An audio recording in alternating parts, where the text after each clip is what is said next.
Pamilin.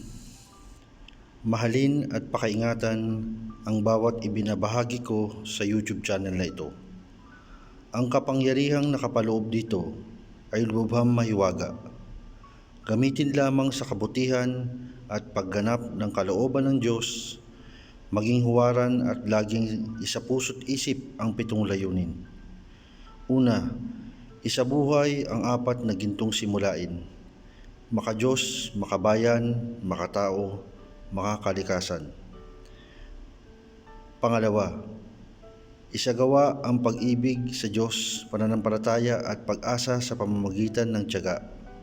Ikatlo, isakatuparan ang kabutihan, katuwiran, kalinisan, katotohanan, kadalisayan, kaliwanagan at kababaan ng loob. Ikaapat, ipalaganap ang kapayapaan, pagkakaisa, pagmamahalan, pagtulong sa kapwa, pagmimisyon, paglilinis ng sarili, at pagbabago tungo sa pag-unlad. Ikalima, magkaroon ng paggagalangan, pag-uunawaan, pagmamahalan sa isa't isa bilang mga kapatid at kapwa-tao. Ika-6, maging dakila sa isip, sa salita at gawa para sa Diyos, sa bayan at tao. Ika-7, ipagtibay ang kautusan ng Diyos, tumulong sa pagpapaunlad ng bawat kapwa at tumupad sa hadikain ng Diyos sa bawat tao.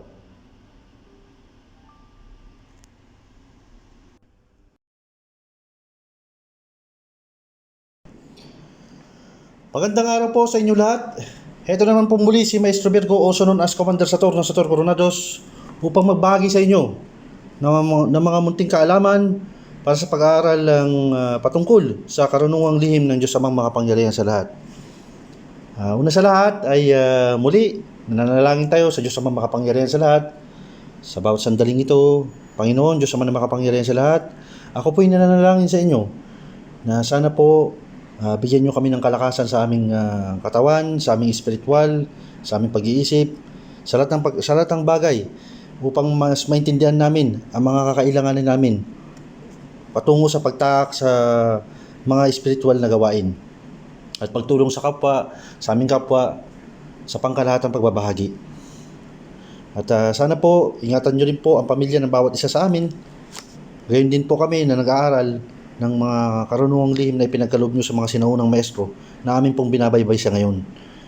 Huwag po sana kayong magsawa sa amin na bantayan kami palagi, at alam naman po namin yung Panginoon, Diyos Ama na Makapangyarihan sa lahat, na ang mga kami po ay instrumento lamang at kami ay maglilingkod lamang sa inyo na Diyos Ama na Makapangyarihan sa lahat.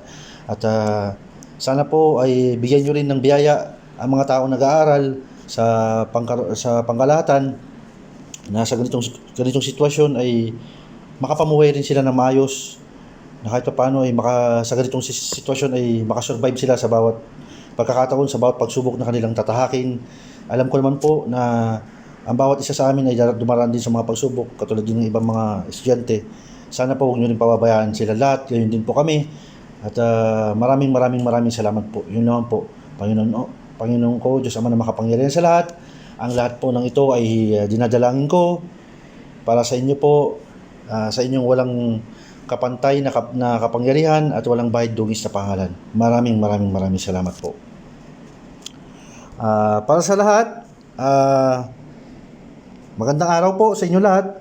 Binabati ko nga pala ang lahat ng Spiritual Warriors Group ng Sator Coronados, Batch 1, Batch 2, sa lahat ng mga seniors, sa mga second batch, binabati ko rin kayo sa lahat namang tutuloy sa pagdidibusyon. Nais kong pasalamatan kayo lahat, ang lahat ng mga solid supporters, solid subscribers, mga silent listeners all around the world na po.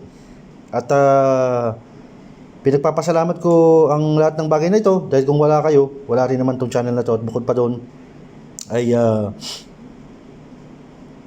dapat natin gawin ang lahat ng mga nararapat para sa pangkalahatan. Kailangan nating ituro din kung ano yung mga dapat malaman ng iba. Kaya ako nag-open up ngayon ulit ng isang vlog patungkol sa pangkalahatan, sa pangkalahatang gamutang espiritual. na ginagamit natin patulad sa pakikipag-spiritual combate. Sapagkat ang turo natin ngayon ay pakikipag-spiritual combate, so ipopokus ko ngayon yung ating aralin ngayon, itong araw na to, upang may mga liwanagin ang mga katanungan ng mga estudyante. Gusto kong ipahayag sa inyo na narito rin ako upang himay-himayin ang bawat katanungan ng bawat isa. May isang estudyante, para sa kaalaman ng lahat ng tanong sa akin, tungkol doon sa mga ibinahagi natin, tungkol sa mga susi ng Sator, kung paano ba ito mamantrahan o kung ano man.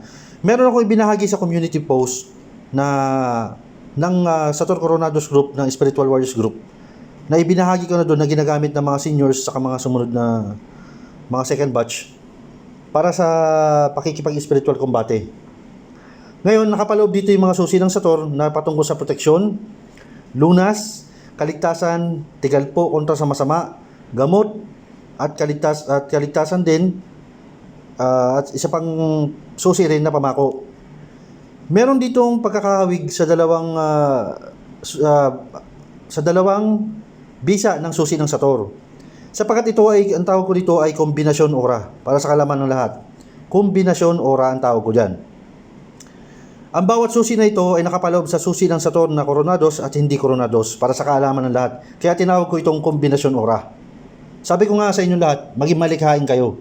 Ang pag-aaral ng karunungang lihim ay hindi patungkol sa isang bagay lang, na yun na lang, hanggang doon na lang siya. Sapagkat ang mga sinaunang maestro din ay nagtaglay yan ng mga kakayahan noon na sila rin ay naging malikhain sila. Kasama yan sa mga aralin na dapat din malaman ng mga estudyante. Ngayon, kung magtataka ang iba, may lunas at may gamot at kaligtasan, at mayroon din proteksyon, ipinaloob ko sa isang papel yan, sa isang aralin yang bagay na yan, upang wala tayong maging pagkukulang sa bawat bahagi. Yang 7 bahagi na yan, yang 7 susi na yan ay inilagay ko doon sa isang aralin na yon upang malaman din ng iba, para walang maging pagkukulang. Sa lunas, kaligtasan ng mismong pasyente, kaligtasan ng mismong gumagamot din, tigalpo kontra sa masama. Kung meron kang makaharap na kalaban na matitigal po siya sa ganung pamamaraan na mamantrahan mo yan. Ulitin ko, minamantrahan po yan kada isa, 108 times kada isa. At hihilingin mo kung ano ang nais sa bawat susi ng Sator na yan. At sinama ko rin ang pamako. Bakit? May tanong kayo sa akin kung bakit sinama ang pamako. Sapagkat sa sitwasyon na yon, mainam na may pamako ka na agad, na automatic na mahuli mo yung mismong gumagambala sa spiritual sa tao, na mag-usap man kayo sa spiritual, sa mismong gumagambala sa tao, ay mapapako mo ito agad. Maraming uri ng pamako na orasyon na hindi pa natin naitatalakay din, na pwede ring ibahagi. Ngunit pinapanatili ko muna na sa Sator tayo nakapokus dahil dito tayo nagsimula ng aralin. Meron din pamako ang Sator na tinatawag, at may susi yan. Makikita nyo yan sa bawat susi ng Sator. Ang susi ng Sator Das 1 at sa susi ng Sator Das 2. Makikita nyo yan sa mga nai-upload na natin. Yan ang tinatawag ng Coronados at hindi Coronados. Makikita nyo yan. Kung i-search nyo na lang yan at pag-aralan nyo mga bawat bahagi na yan. At para malaman nyo kung ano yung bisa nito sa pangkalahatan, at mararamdaman nyo, makikita nyo kung paano ito gamitin. Kasi mahalaga rin na bawat isa sa inyo, tataglayin nyo itong mga bagay na ito. Alam nyo rin kung paano pamamaraan. Inulit ko ang tawag dito para sa akin ay ito ay kombinasyon ora. Ito ay minamantrahan ko bawat isa, sinusulat ko sa papel, at ito ay aking kinukonsagra. Saka ako ipapahawak sa pasyente yan. Ngayon may nagtanong ulit sa akin, isa pa. Anong mangyayari sa papel na pinahawakan? Yun ang unang tanong. Una sa lahat, ulitin ko ano ang mangyayari sa papel na pinahawakan sa pasyente? Kapag ang papel na yan, na kapag yan ay ang pasyente ay naaalihan yan, magre-react ang papel sa tao. Papasok ang ang espiritong gumagambala diyan, sapagkat tinawag mo yan. Talagang papasukin mo sa loob yan. Papasok yan. Hindi pwedeng hindi papasok yan. Tapos sabi, may tanong pa na ibibigay na lang ba sa kanya yun? Yung papel na yun ay ibibigay mo sa kanya yan. Wala kayong ilalagay na pangalan ng tao doon sa papel na yun. Ngayon sabi ko nga, sa papel, maging malikhain ng bawat isa. Kung dumating sa punto na marami na kayong ginagamot o kung ano man, kahit malinis na papel lang, kung kaya mong orasyonan yan, o orahan mo yan, kahit wala ka nang sinulat o kung ano man, kung maramihan ang gamutan o hindi mo makontrol ang dami ng tao na lumalapit din na tumingi ng tulong. Sapagkat itong pamamaraan to ay unang bahagi pa lang ng pamamaraan ng spiritual combate. Ito ay gamutan na single lang sa mga tao. Pero kung pangmaramihan, siguro magupit ka ng papel, o orahan mo yan, mantrahan mo yan sa isang box, o doon mo sama-sama mo lahat doon. Banggitin mo na lahat ng mga susi na ibinahagi natin sa community post ng ating Spiritual Warriors Group sa Torcononados. Saka mo bigkasin ang pangalan na lang sa isang papel na total na mantra mo na yan, konsagra mo na yan, kunin mo isang papel, usahin mo ang pangalan doon ng tao na pwede mo naman kasi silang tawagin ulit eh. Kapag na-mantra mo na yan, tatawagin mo yung mga yan sa papel na yun. Tatawagin mo sila ulit siyempre. Kahit nasabihin mo na konsagra mo na yan, upang paganahin yan, kukuha ka ng isang papel sa box. Maninis na papel yan, ginupit-gupit mo. Kukuha ka, sige. O usalan mo yung papel na yan. Yan pag-usal ng papel na yan, pag nausalan mo yan, kukonsagrahin mo na yan, papahawak mo sa kanya yan. Yun ang mangyayari sa papel. Yung papel na yun, iingatan niya yan na yun. Yun ang magsisilbing kanyang pinakaproteksyon sa pangkalahatan. Siyempre, pananalig pa rin sa Panginoon Diyos sa mga makapangyarihan sa lahat, bukod pa sa papel na yun. Meron pang isang tanong. Ang tanong din, after po ng pagbasag at healing, ano po ang sunod na gagawin? Pag nabasagan mo na yan at ng healing, tatawagin mo nga, yung sinabi ko na tatawagin mo yan, isusumon mo lahat yan, tatawagin mo lahat yan. Yung binahagi ko na yung aura na yun, yung pantawag sa pangkalahatan na. Makikita nyo yan sa mga Spiritual Warriors Group members, makikita mo yan. Makikita nyo na binaybay ko yan, ibinahagi na natin yan isa-isa. Yun yung paraan ng pagtawag. Doon na ba matatapos ang gamutan? Hindi pa matatapos doon ang gamutan. Sapagkat pagka pumasok na ang mismong gumagambala, doon mismo sa pasyente, diyan na kayo maglalaban. Yung tinatawag nilang spiritual combate. Doon na papasok yung spiritual combate na tinatawag. Lakas sa lakas, pwersa sa pwersa, poder sa poder, orasyon sa orasyon, mata sa mata, pangil sa pangil. Yan ang labanan na dyan. Talagang kailangan buo na ang loob mo dyan. Lahat ng kaya mong ibato na orasyon na kaya mong ikarga sa yung daliri, maglalaban at maglalaban kayo dyan. Yan ang dapat malaman ng iba sa pangkalahatan. Meron pang isang question, may proteksyon na po ba ang pasyente sa process na yon? May proteksyon ang pasyente sa process na yon sa parang hawak niya yung papel na yon at nakikipag-spiritual combate ka sa parang na yon na kailangan matalo mo yung kalaban na doon sa loob. At yung papel na yon, iingatan yun, magiging magsisilbing proteksyon yun, magiging kanyang pangkaligtasan o personal na kanyang magiging agimat sa kanyang katawan. Kaya napakahalaga ng susi na yan na binahagi natin na yan. Sapagkat ito ay subok ko to at ginamit ko to sa aking mga kapatid. Sa lahat ng mga ginamot na aking natagpuan, na nasumpungan na dumating sa aking buhay. Para sa kaalaman ng iba. Diyan ay real talk. Ginamit ko sa aking mga kapatid at napatunayan ko ang bisa at lakas ng mga susi na ito. Hindi na po ba siya babalikan in case? Hindi siya babalikan in case, basta natalo mo yan, nawasak mo yung sa loob ng katawan niyan, hindi na babalikan yan. Nasa mismo yan.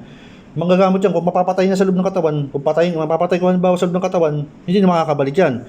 Pero ang panigurado lang, kasi isasara mo yung portal ng katawan yan eh. Ng taong naalihan na yan, kailangang maisarado mo yan.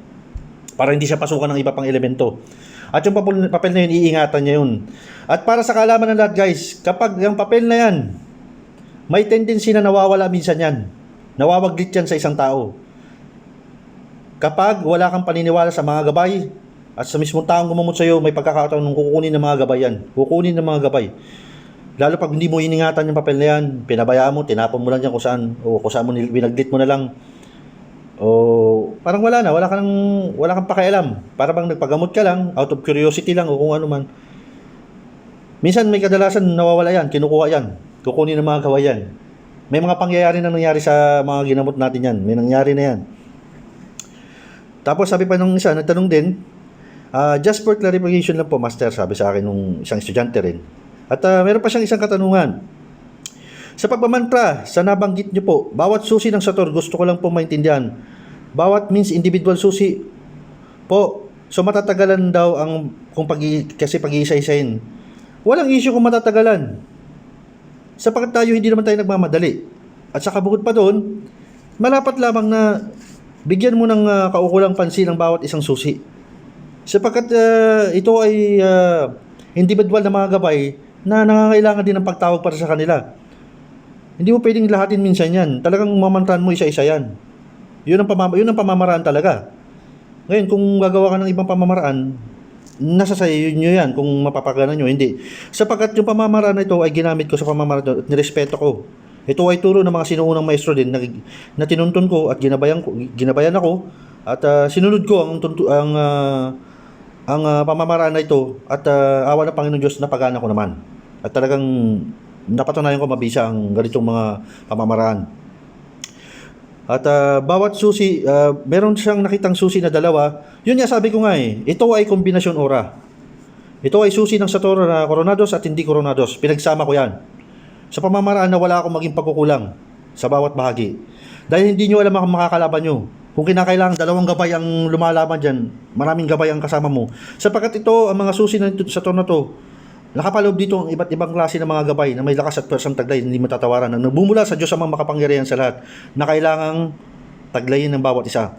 At kailangan kasama yan. Sabi niya naman, kung pwede daw sabay-sabay na susi sa pagmamantra, nire-required ko mas maganda isa-isa lang. Kasi kung nagmamadali tayo, i-skip natin, kung natatagalan tayo, hindi yun yung issue Ang issue dito, mas maganda na maging solido ang iyong pagtawag at bibigyan mo sila ng importansya bawat isa. Mas maganda yung ganun para sa kaalaman ng lahat.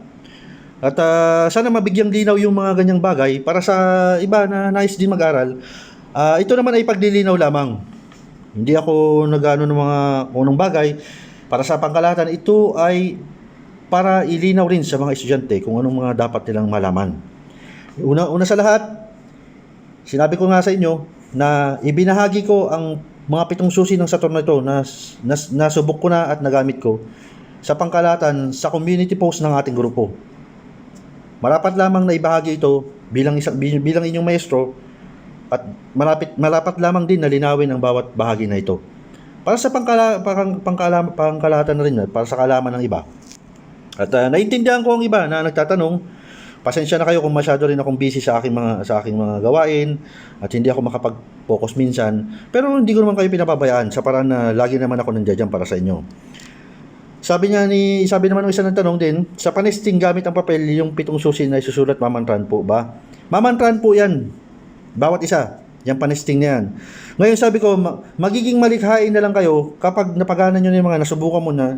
Subukan nyo muna sa umpisa. Huwag nyo munang i-direct. Pwede siguro magawa nyo yan kapag nakikilala na kayo ng mga gabay, palagi nyo na silang ginagamit o na natatawag nyo yung mga yan. Pwede siguro yung sinabi ko nga na maglagay kayo ng isang box, gupit-gupitin yung papel, lagay doon. Tapos hindi mo na kailangan magsulat o kung ano man.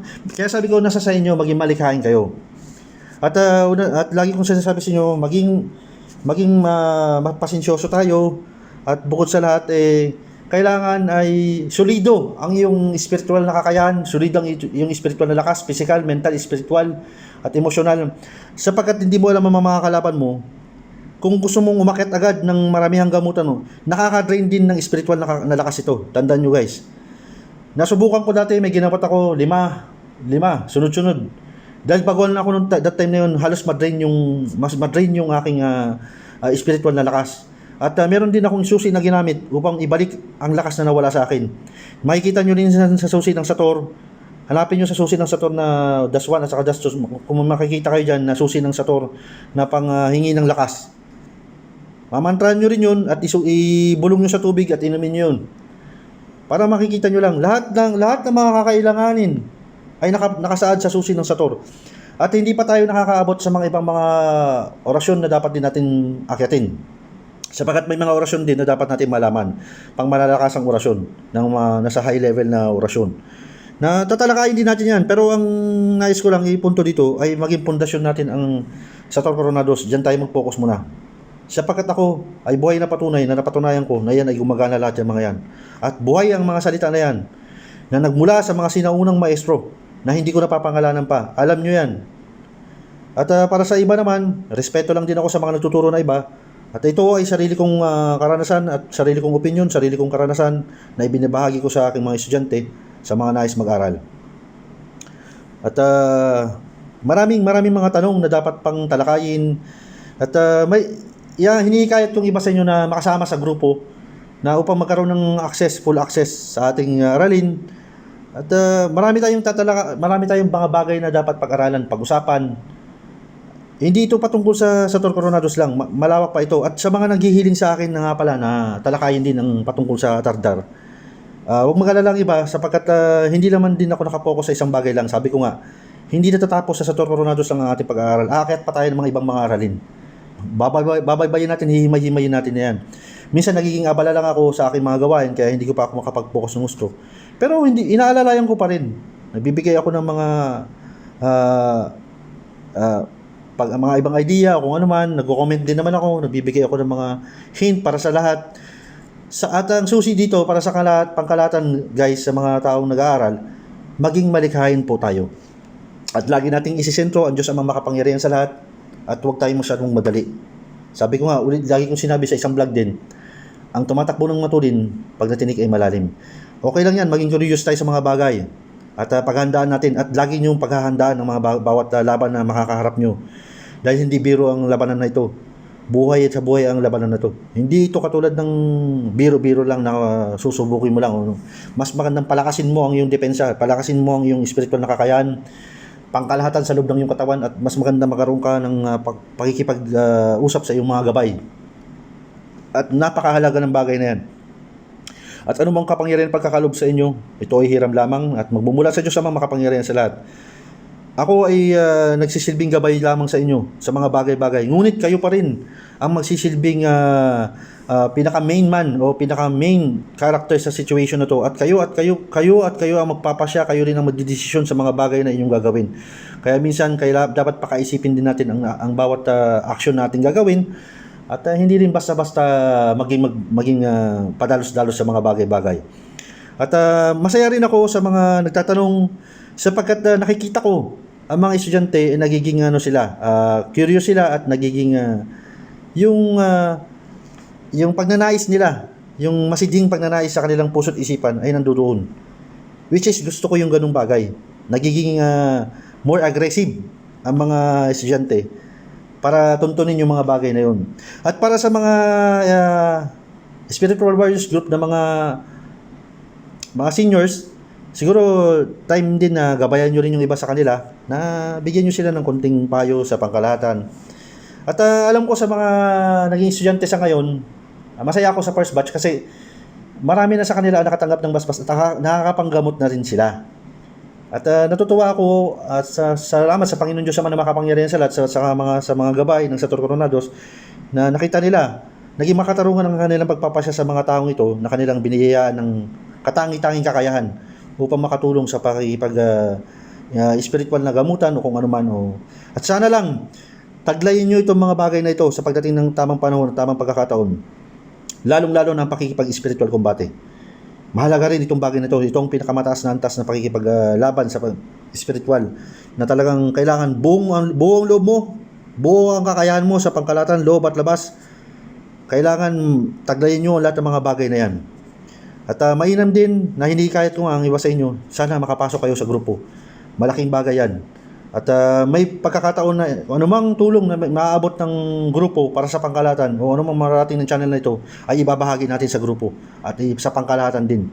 At makikita nyo sa mga susunod, may mga surprise din ako na ipapaalam sa inyo lahat na malalaman din ng iba. Para naman magkaroon naman din ng sigla ang bawat isa na tayo ay normal na tao pa rin. Bagamat nag-aaral tayo ng spiritual na kakayahan, ng spiritual na karunungan o karunungang lihim ng Diyos ang makapangyarihan sa lahat, huwag natin i-isolate ang sarili natin doon. May mga pagkakataon na kaya minsan sa ating mga live, masaya ako na nagre-react din yung iba, nakikipag-usap.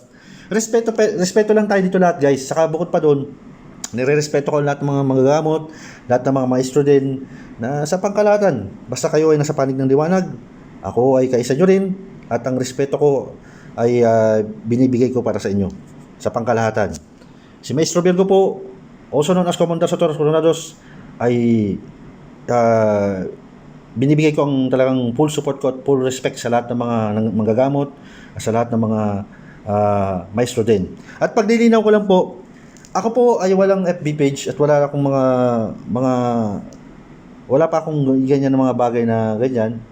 At tinanggal ko yung bagay na yan kasi sa mayroon lang akong personal thing na dapat hindi ko na dapat pang i-disclose kung naman. Ayaw ko kasi yung mga issue sa mga ganyang bagay. Nagpapakatotoo lang ako sa aking sarili. At wala po akong binibenta ng mga bagay kung ano man. At ang turo ko po ay dito lang. Siguro may kapangalan ako, sabi na may kapangalan daw ako. Nakaka-chat nila ako naman, hindi ganoon. Hindi ako nakikipag-chat kung kani-kanino. As of now, wala akong ka-chat ng kung ano-ano mga bagay-bagay na yan na meron akong inaalok, kung meron akong binibenta. Wala po. Paglilinaw lang yan. At ingat po kayo din sa mga taong mga fraud o mga nanliling lang dyan, mga nais na mga pang ano sa mga tao, mga pang loko ko naman. Yun, ipaalala ko lang sa pangkalahatan sa mga nag-aaral din. At magpatuloy lang kayo sa inyong pag-aaral at mahalaga para sa atin na maging mas malapit tayo sa Panginoon Diyos sa mga makapangyarihan sa lahat at sa ating mga spiritual na gabay. Lagi ako naririto para sa inyo kahit ako'y abala. Sana rin ay nasagot ko rin yung ibang inyong mga katanungan at sana maging bukas na kaisipan ito sa pangkalahatan na dapat nyo rin malaman ang mga bagay na ito. Kaya sabi ko nga, pinaunlakan ko ang bawat tanong. May mga tanong pa rin na hindi ko pa na-reveal dito. May mga tanong din na mga estudyante at mga kaibigan din natin, mga listeners, mga silent listeners natin, mga silent viewers natin. Minsan may mga tanong sila sa atin na hindi ko pa na-address din o na-disclose dito sa channel natin. Pero darating ang time na i-ano rin natin yan. Ipapahayag ko yung bagay na yan para sa pangkalahatan lang. Kaya sana maunawaan din ng iba na may mga bagay din na minsan madalas hindi ko dinidisclose ang ibang mga bagay kasi mas mainam na sabi ko malaman ko rin kung sino mga solid supporters at solid subscribers natin, saka mga solid din na mga walang pakay na masama sa pangkalahatan, sapagkat ito yung mga buhay na salita nating ibinabagi na hindi pwedeng mapasakamay ng sino mang may team na balak. Kaya itong mga ibinahagi kong mga kombinasyon ora na to, meron itong selyo at kinonsagra ko ang mga yan para sa mga taong gagamit ito sa pangkabutihan lamang.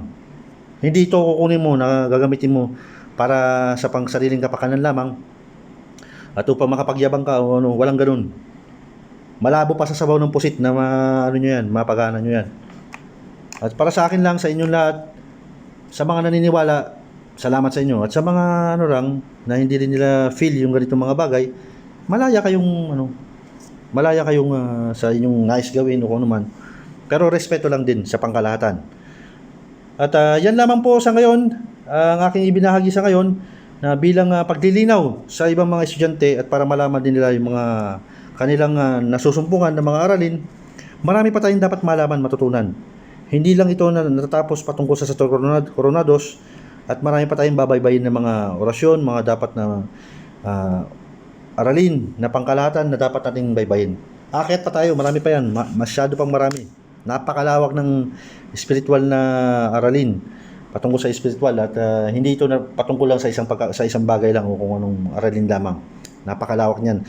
At hopefully sa ibang mga nagnanais din na mga mag-aral ng mga iba pang mga aralin, may pagkakataon na i-share din natin yan. Katulad yung mga tanong sa akin, yung binanggit ko nga yung kanina, na gusto nila, maestro, pwede bang tungkol sa ibang aralin naman kahit paano kasi yung iba kasi sa kanila dito, para sa kaalaman ng lahat, may ibang gamit din yung iba. Katulad ng mga patungkol sa atardar, may mga medalyon yung iba. Siguro marapat lamang din na bigyan din natin sila ng paunlakan din natin sa mga ganyang bagay. At meron din naman akong aralin sa mga tungkol sa mga bagay na yan at hindi natin pagdadamot yung mga bagay na yan kung meron tayong mga ganyang mga bagay. At lahat ng bagay ay hihilingin natin sa Diyos amang makapangyarihan sa lahat at hindi natin ito babaguhin ang ating anumang layunin, ang misyon sa buhay. At sana sa mga magtataglay ng ganitong mga kakayahan, ugaliin nyo sana o panatilihin nyo ang kalinisan at kababaan ng inyong loob. Susubukin kayo ng maraming pagkakataon, marami ang susubok sa inyong kakayahan, marami ang susubok sa inyong mga pagkakataon sa buhay nyo. Pero hinihiling ko lang sa inyo na maging mahinahon kayo sa lahat ng pagkakataon, kahit maging mapagtimpi kayo. Huwag kayong gagawa ng aksyon o masama para sa kapwa nyo. Kahit na sabihin nyo inaapak-apakan kayo, Huwag niyong isipin yun o marami mang naiinis sa inyo kung naman. Hindi dahilan yun para gamitin yung mga bagay na ito. Kasi susubukin kayo niyan eh. May mga pagkakataon na ganyan. Talagang aapakan ka talaga ng kung sino man para papasukin yung utak mo na talagang gamitin mo sa masama. Huwag ganun. Huwag niyong gagawin yung ganun. Panatilihin niyo ang kabutihan sa inyong puso. Na marinig nyo, ano man marinig nyo, bato nyo sa kabilang tenga nyo. Ganun lang yun. Mas maganda rin na tumutulong kayo ng lihim lang. Na hindi kayo masyadong, Pero para sa akin kasi ganun kasi ako eh. Tahimik lang ako. Tutulong ako sa iba. Pero tahimik lang din para mas maganda yung maging maingat sa lahat ng pagkakataon. At para sa mga ng mga nais pa mag-aral, mag-subscribe lang po kayo. Please click like, share, subscribe, and click the notification bell para sa mga bagong updates. At para sa mga nais pang sumama mag-membro din sa grupo, nandiyan lang po ang join button. Try nyo lang po. Kung hindi nyo feel, pwede rin kayong basta try nyo lang na makapasok sa group. At magabayan din kayo sa mga pag-aaral tungo sa spiritual na pag-aaral at sa karunungang lihim ng Diyos sa mga makapangyarihan sa lahat. At ang hangad ko lang po para sa lahat ay matuto rin upang proteksyonan ang inyong sarili, ang inyong pamilya, ang inyong mga mahal sa buhay at makatulong kayo sa kapwa nyo sa pangkalatang pagbabahagi ng walang hinihinging kapalit na bagay. Yan naman po. Ako po muli ay si Maestro Virgo, also known as Commander Sator ng Sator Coronados. Nag-iiwan sa inyo ng mensaheng hanggang sa muli po at maraming salamat po. Sana'y may napulot kayong aral kahit paano sa aking ibinahaging konting bagay lang na aking nalalaman.